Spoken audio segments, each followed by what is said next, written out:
여러분 반갑습니다. 테슬라를 따라가다 보면 여러 기술 이슈가 흩어져 모일 때가 많죠. 그런데 오늘은 그 조각들이 하나의 선으로 이어지는 느낌입니다. 운전자 없는 로보택시가 나타났고, FSD는 실제 도로에서 더 자연스럽게 움직이기 시작했고, 차량의 루프 구조에서는 스타링크를 향한 또 하나의 신호가 잡혔습니다. 이 흐름이 이어지면 어떤 미래가 열릴지 오늘 차근히 풀어보겠습니다.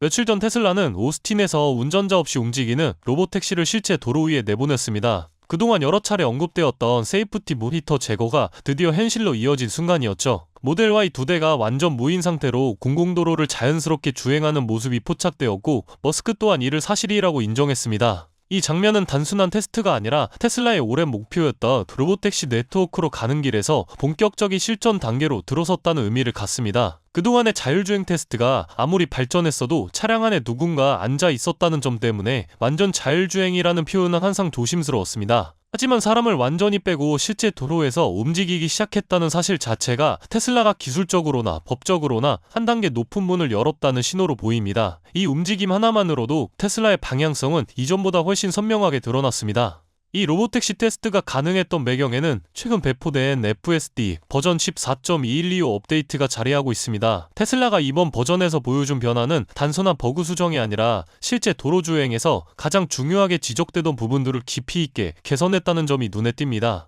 이전 버전에서 다소 답답하게 느껴졌던 속도 조절 방식은 이번 업데이트에서 훨씬 자연스러운 흐름을 보여주기 시작했고, 교통 상황에 맞춰 속도를 더 능동적으로 잡아주는 느낌이 강해졌습니다. 차선 변경도 확실히 변했는데, 주저하거나 타이밍을 놓치던 경우가 줄어들면서 운전자가 느끼는 불안한 구간을 거의 찾아보기 어려울 정도로 안정적이게 되었습니다. 무엇보다 중요한 건 도로 표지판 인식의 개선입니다. 속도 제한을 잘못 해석하면서 생기던 사소한 흔들림들이 줄어들자 전반적인 주행 리듬이 훨씬 매끄러워졌고, 이것이 곧 로보택시의 안정성과도 연결되는 부분입니다. 이 모든 변화는 테슬라가 이제 단순 기능 개발을 넘어서 자율주행의 신뢰성을 실질적으로 다듬는 단계에 진입했다는 사실을 보여줍니다. 그리고 다음 소식은 언뜻 보기에는 별개로 보이지만 사실 앞에 두 가지와 가장 밀접하게 연결되는 중요한 요소입니다. 테슬라는 최근 차량 루프를 전파가 잘 투과하는 특수 폴리머 구조로 설계하는 특허를 출원했는데, 이 구조가 바로 스타링크 같은 위성통신을 차량 자체에 자연스럽게 통합할 수 있는 기반이 됩니다. 지금까지의 자율주행 시스템은 셀룰러 통신망 의존도가 높았기 때문에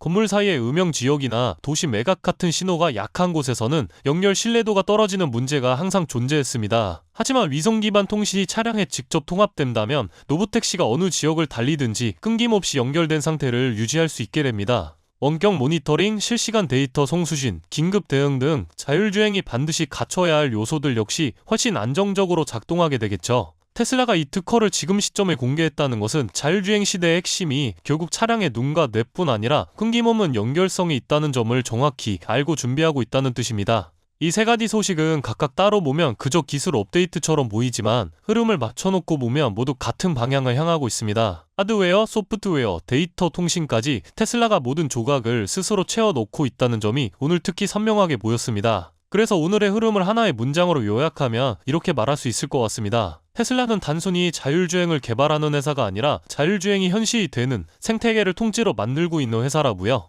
그렇다면 여러분들은 지금 주식시장에서 수익을 내고 계신가요? 우리는 어떻게 해야 이런 불확실한 시장 속에서도 안정적으로 큰 수익을 얻어갈 수 있을까요? 눈에 띄는 대장주 M7 같은 종목들은 이미 너무 많이 상승한 뒤이기 때문에 앞으로는 진짜 큰 돈을 벌기 쉽지 않습니다. 진짜 기회는 그 대장주들 뒤에서 움직이는 수혜 종목에서 발생하는데요. 이런 종목들은 시가총액이 작기 때문에 비교적 소액으로도 접근이 가능하고 리스크 관리 또한 용이하죠. 즉 적은 자금으로도 큰 수익을 노릴 수 있는 구조입니다. 그런데 지금 시장을 움직이는 가장 큰 힘은 단순히 금리나 유동성이 아닙니다. 바로 미중 무역전쟁의 임합, 전략자원 전쟁이 시작됐기 때문이에요. 중국이 반도체에 이어 히토르 수출을 통제하기 시작했고, 미국은 이에 맞서 자국 내 히토르 생산 라인을 재건에 나섰습니다. 단순히 정치적 갈등을 넘어서 AI, 전기차, 방위산업까지 직결된 신냉전형 공급망 전쟁입니다. 가장 대표적으로 눈에 띄었던 건 바로 히토르 전쟁의 중심에 선 MP 머티리얼스 티커였습니다. 미국 국방부와의 공급 계약이 발표되자 3개월 만에 주가가 6배 이상 폭등했고, 거래량은 평소에 10배 이상 터졌어요. 1,000만원만 넣었어도 6천만원. 이게 바로 시장이 움직이는 타이밍입니다. 이런 종목들을 한번 불이 붙으면 정말 불도저처럼 밀어올립니다.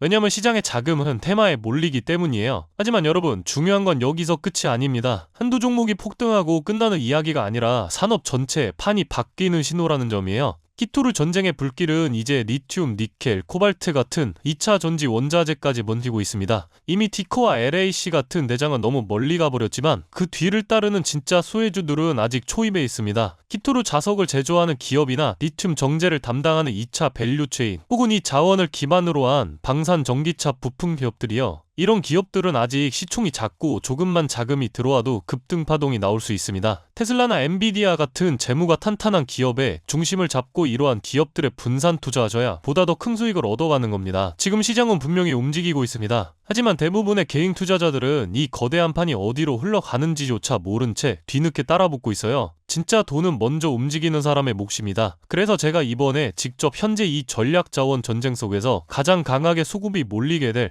핵심 수혜 섹터와 종목 리스트를 정리해뒀습니다. 실제로 기관 자금이 들어오는 타이밍과 정부 정책 방향, 글로벌 공급망 재편 흐름까지 데이터 기반으로 정리된 PDF 자료예요. 이러한 정보도 소중한 제 구독자분들과 끝까지 영상 시청해주신 분들께만 오픈해드리도록 하겠습니다. 참여 방법은 간단합니다. 영상 아래 더보기란을 클릭하시면 파란색 링크가 하나 보이실 겁니다. 간단한 설문조사 진행해두시고 전송 버튼까지 눌러주시면 확인 후에 순차적으로 자료를 전달드리겠습니다. 절대로 금전 요구나 무조건적인 투자 권유 또한 하지 않습니다. 여러분이 시장에서 안정적으로 수익을 만들어 가시길 바라는 마음으로 준비한 자료들이에요. 꾹 가볍게 참고하시고 시장의 흐름을 직접 관망하셔도 좋습니다. 시장은 언제나 먼저 보는 사람, 먼저 움직이는 사람이 이깁니다. 지금 우리가 보고 있는 건 단순한 주가 상승이 아니라 글로벌 머니의 방향 전환이에요. 이 기회를 놓치면 다음 사이클이 올 때까지 또 몇 년을 기다려야 할지도 모릅니다. 영상이 도움되셨다면 좋아요와 구독 버튼 눌러주시고 저는 다음 영상에서 뵙도록 하겠습니다.